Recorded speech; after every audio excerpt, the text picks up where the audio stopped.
Olá, venho agora apresentar a terceira parte da minha revisão da evidência científica sobre a pandemia do SARS-CoV-2 e Covid-19. Nesta terceira parte vou então falar sobre as medidas tomadas contra a doença e a evidência científica.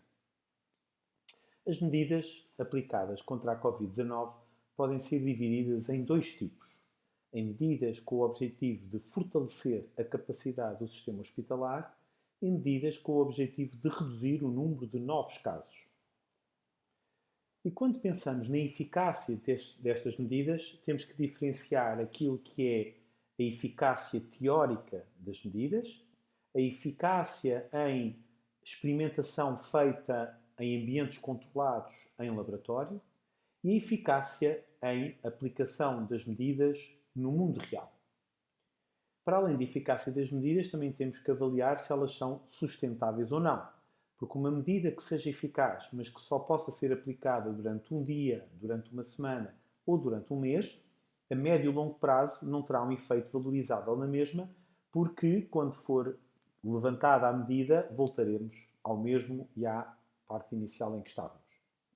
Também há, claro, efeitos negativos destas medidas, que existem, são muito importantes e limitam a sua utilização, mas eu propositadamente optei por não abordar os efeitos negativos das medidas nesta minha apresentação. E então vou falar sobre confinamento, rastreio de contactos, desinfecção de superfícies e objetos, incluindo aqui a higienização das mãos, o encerramento das escolas e o uso generalizado de máscaras pela população. Começando com o confinamento. Eu vou começar com o confinamento porque o confinamento, no fundo, é o máximo das medidas de distanciamento físico ou distanciamento social. A definição clássica de confinamento, antes da pandemia, seria o limitar alguém a um determinado local e era habitualmente aplicado a criminosos.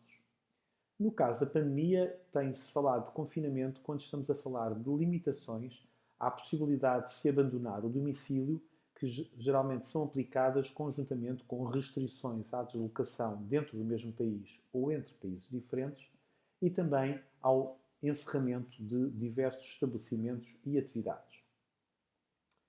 Este trabalho foi rever a evidência científica até 12 de março e não encontrou nenhum estudo randomizado sobre o efeito do confinamento na Covid-19, apenas encontrou modelos teóricos desse efeito. A partir de 12 de março já foram publicados vários trabalhos e eu vou apresentar aqui três. O primeiro é um estudo que foi avaliar em 149 países o que é que aconteceu à incidência de novas infecções de Covid-19 antes e depois da aplicação de várias medidas de distanciamento físico, incluindo confinamento. Do lado direito deste slide estão os 149 países e com o código de cor das várias medidas de distanciamento físico que foram aplicadas nesses países, e os autores verificaram que, à exceção da Bielorrússia e Tanzânia, todos os outros países, até 31 de maio, tinham implementado pelo menos 3 das 5 medidas de distanciamento físico. Verificaram que a aplicação dessas medidas de distanciamento físico, em média, levava a uma redução do número de novos casos de doença de 13% após um período variável de tempo, que era variável de país para país. No entanto, também verificaram que o tempo que demorava desde a identificação do primeiro caso até à imposição de medidas de distanciamento não se correlacionava significativamente com a incidência de Covid-19. Ou seja, ao contrário do que era pensado, o atraso ou a precocidade na aplicação destas medidas não se correlacionava com o melhor controle da doença, havendo países que aplicavam mais precocemente as medidas de distanciamento e que mesmo assim não conseguiam reduzir a transmissão do SARS-CoV-2. O segundo trabalho avaliou 202 países e avaliou o número diário de casos de Covid-19 e as medidas de confinamento que eram aplicadas pelo governo. Verificaram que a nível mundial, em média, a aplicação de medidas de confinamento tinha um efeito negativo no número de novos casos, ou seja, havia uma redução do número de novos casos. No entanto, neste trabalho, na subamostra europeia, era ao contrário. Ou seja, a aplicação de medidas de confinamento correlacionava-se com um número maior de novos casos de Covid-19. No terceiro trabalho, foram analisar os 50 países com mais números de casos de Covid-19 na data de 1 de abril de 2020 e foram avaliar o número total de casos, o número de recuperados, o número de casos em cuidados intensivos e a mortalidade total relacionada com as medidas implementadas pelo Governo. Verificaram neste trabalho, novamente, que um tempo mais longo entre a identificação do primeiro caso e a aplicação de qualquer medida de confinamento se associava a um número mais baixo de casos por milhão de Covid-19.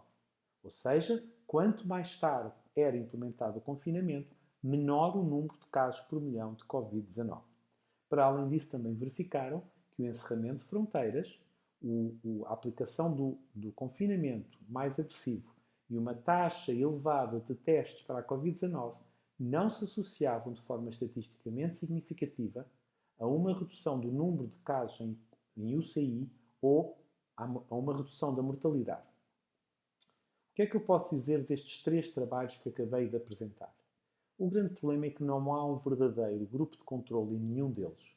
Os trabalhos comparam os próprios países antes das medidas e depois das medidas, ou comparam países entre eles de acordo com o tempo que mediou entre o primeiro caso identificado e a aplicação das várias medidas.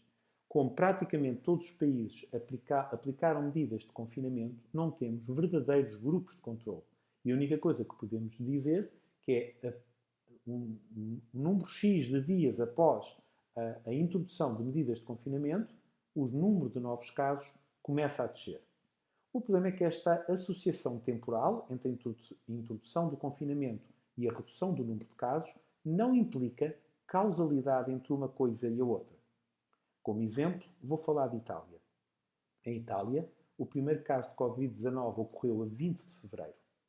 As medidas de confinamento mais agressivas foram aplicadas na Lombardia a 8 de março e no resto da Itália a 10 de março.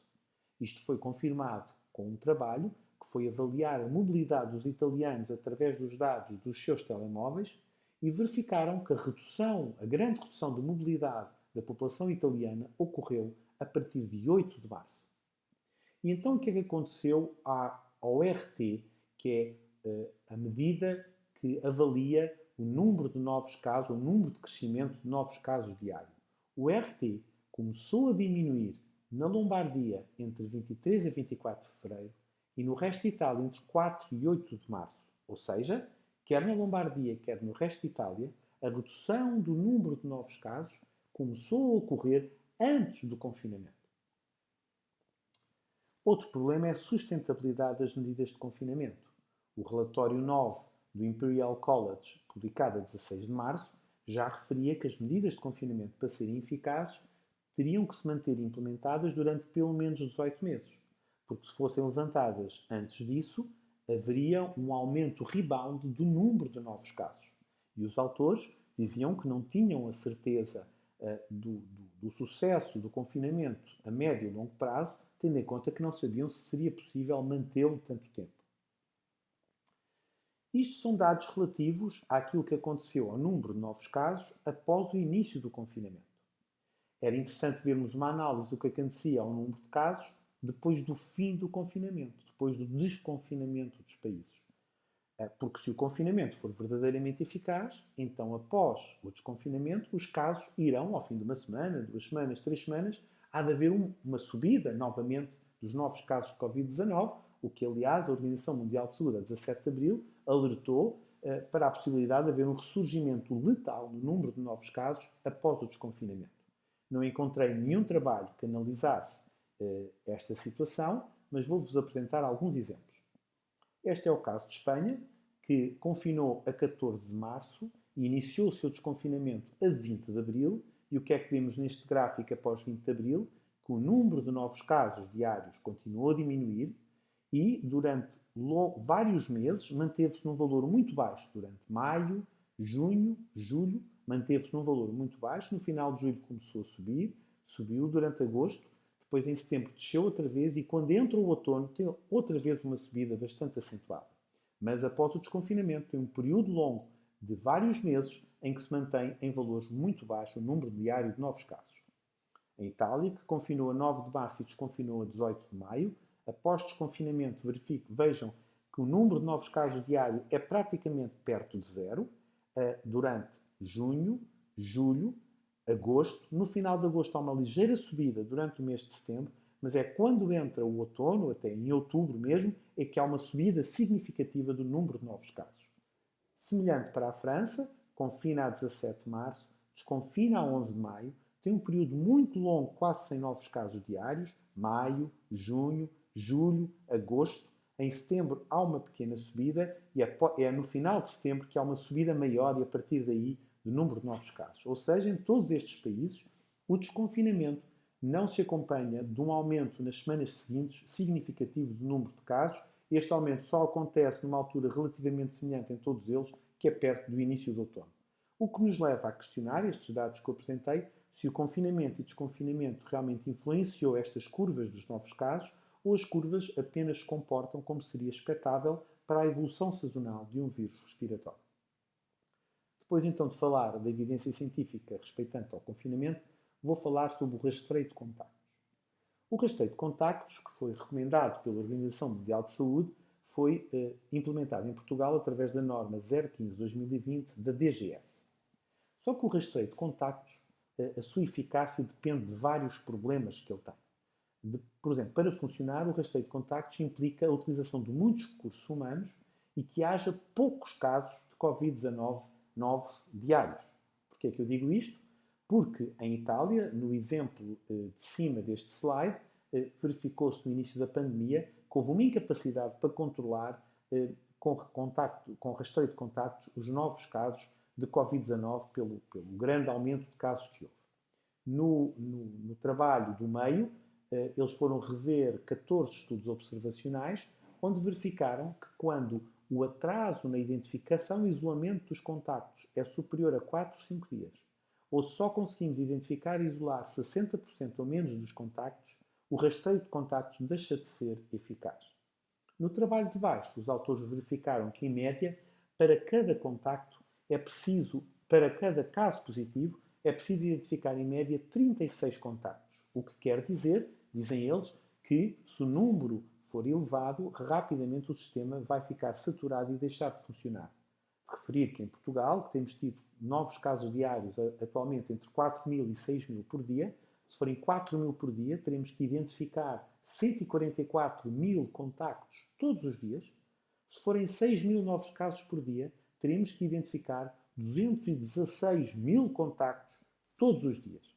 É, portanto, compreensível que já em junho tínhamos dificuldade de acompanhar o número de infectados diário, e era muito inferior do que é atualmente, mas atualmente o número de contactos não estamos a conseguir acompanhá-los nem rastreá-los e, portanto, a eficácia do rastreio de contactos está claramente comprometida. Outra coisa relativa ao rastreio de contactos é a fiabilidade dos testes que são usados muitas vezes para excluir ou detectar pessoas com capacidade infecciosa. E a questão que se coloca é qual é a fiabilidade dos testes de PCR para o SARS-CoV-2. A melhor maneira de avaliar, ou a maneira mais fácil de compreender, é a percentagem de falsos negativos e de falsos positivos destes testes. Um falso negativo será um resultado negativo em alguém que está infectado com o vírus e é infeccioso, e o falso positivo é um resultado positivo em alguém que não tem em si vírus viáveis, vivos, nem é infeccioso para outras pessoas.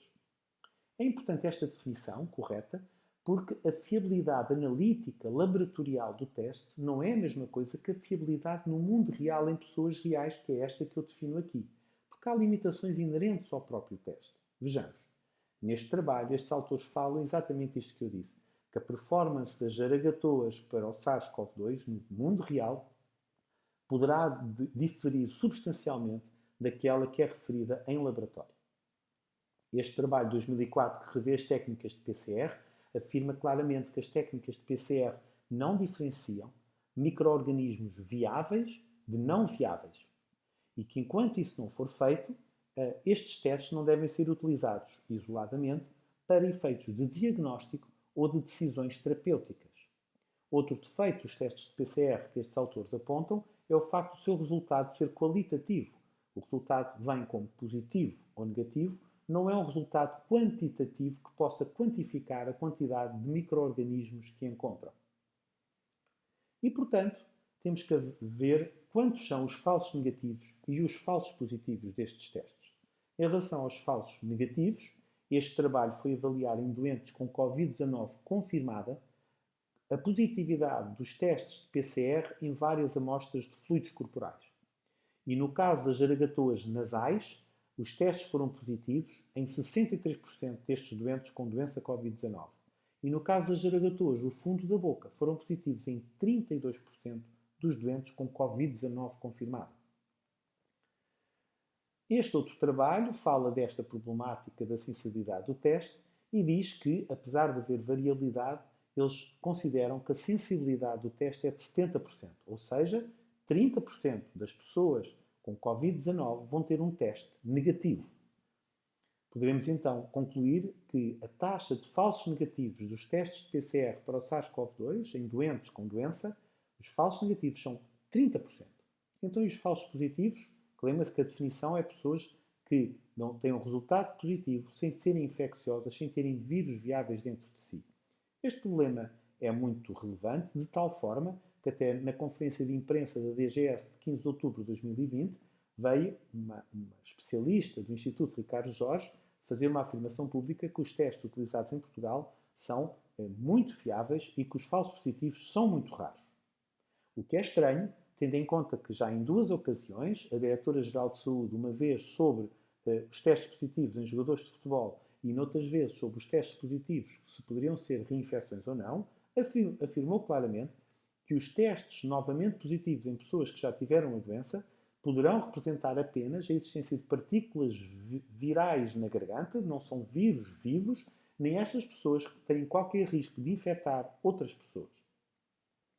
Tem razão a senhora Diretora-Geral da Saúde, porque estes autores também foram ver em pessoas que voltaram a testar positivo depois de terem estado infectadas com o vírus SARS-CoV-2 e verificaram que em várias análises nunca nenhuma destas pessoas infectou outra pessoa, nem causou nenhuma infecção, nem foi possível identificar a partir delas vírus cultiváveis a partir destas pessoas.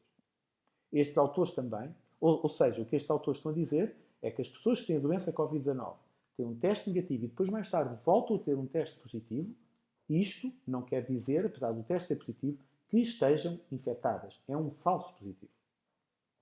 Neste caso, estes autores fazem aqui uma representação gráfica de uma infecção típica Covid-19, em que mostram a curva da carga viral do doente e mostram que há um período infeccioso e após o período infeccioso há um longo período em que as pessoas não estão infecciosas, não têm vírus viáveis dentro de si, mas que os testes de PCR continuam a ser positivos.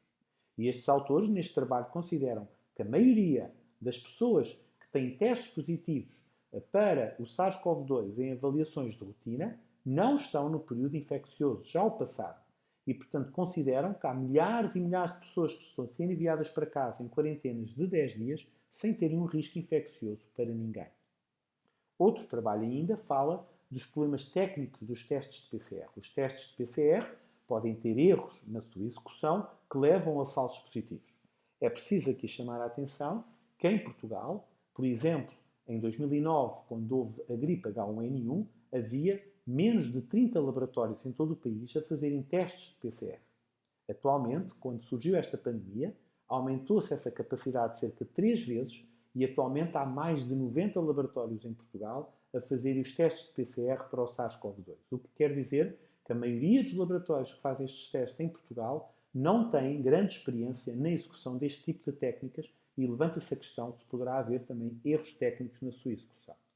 Ou seja, os falsos positivos, quer sejam por pessoas que voltam a testar positivas, quer sejam por pessoas que têm um teste positivo sem serem infecciosas, quer sejam por erros técnicos laboratoriais, existem, não sabemos exatamente em que percentagem, mas para alguns autores serão muitos dos testes ou mesmo a maioria dos testes positivos. Isto é preocupante porque Portugal faz muitos testes para o SARS-CoV-2. Faz até testes em rastreios intensivos de pessoas assintomáticas e sem qualquer contexto epidemiológico. Fizeram-se rastreios a profissionais das creches antes destas abrirem, fizeram-se rastreios em empresas de construção civil aos seus trabalhadores e isso explica porque é que a 15 de novembro em Portugal tínhamos 217 mil casos confirmados de Covid-19 e tínhamos mais de 3 milhões e 800 mil testes feitos com uma despesa de cerca de 350 milhões de euros. Também preocupa, perante estas dúvidas sobre a fiabilidade do teste, que o Diretor-Geral da Organização Mundial de Saúde, a 16 de março, tenha dado como mensagem-chave a mensagem testem, testem, testem. E que, ainda atualmente, a definição de caso confirmado de Covid-19 seja um indivíduo que tenha um teste de PCR positivo para o SARS-CoV-2, independentemente dos seus sinais e sintomas, das suas queixas ou do seu contexto epidemiológico. Qualquer pessoa com teste positivo, estes testes que têm estes falsos negativos e falsos positivos, qualquer pessoa que tenha um teste positivo para o SARS-CoV-2 é classificado como tendo Covid-19 e sendo um caso confirmado de Covid-19. Outro problema do rastreio de contactos é qual é que é a sua potencialidade para reduzir o número de novos casos. Isso depende da contagiosidade do vírus e da transmissão por assintomáticos, porque se o vírus for pouco contagioso, nós estamos a isolar os contactos todos que contactaram com o caso positivo e só uma percentagem muito baixa deles é que vai estar infectada com o vírus.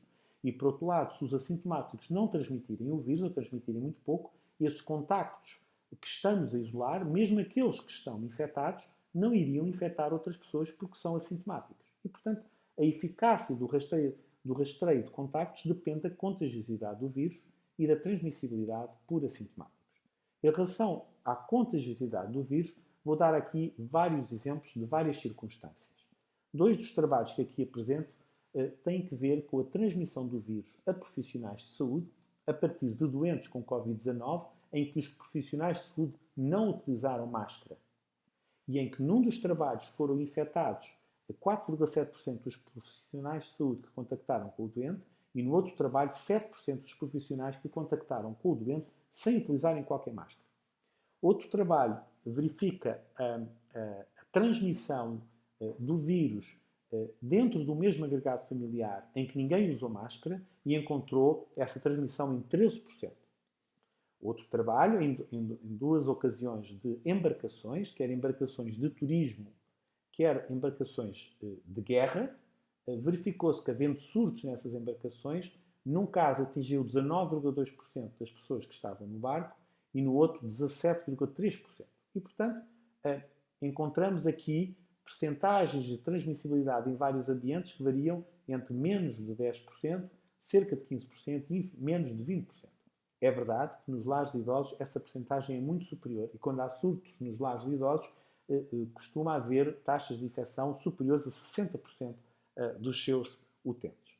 Mas esta é o grau de contagiosidade do vírus que nos poderá dar uma ideia de qual é a probabilidade de um contacto de alguém que foi positivo, qual é a probabilidade desse contacto estar infectado.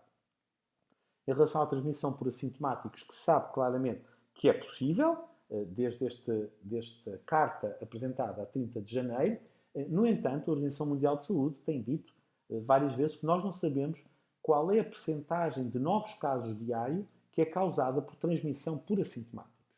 Mais recentemente, um trabalho de rastreio de 10 milhões de residentes em um ano encontrou 300 assintomáticos e não conseguiu encontrar nenhuma infecção nos 1.174 contactos próximos destes casos assintomáticos. Não foi possível encontrar nenhuma transmissão a partir destes 300 assintomáticos identificados.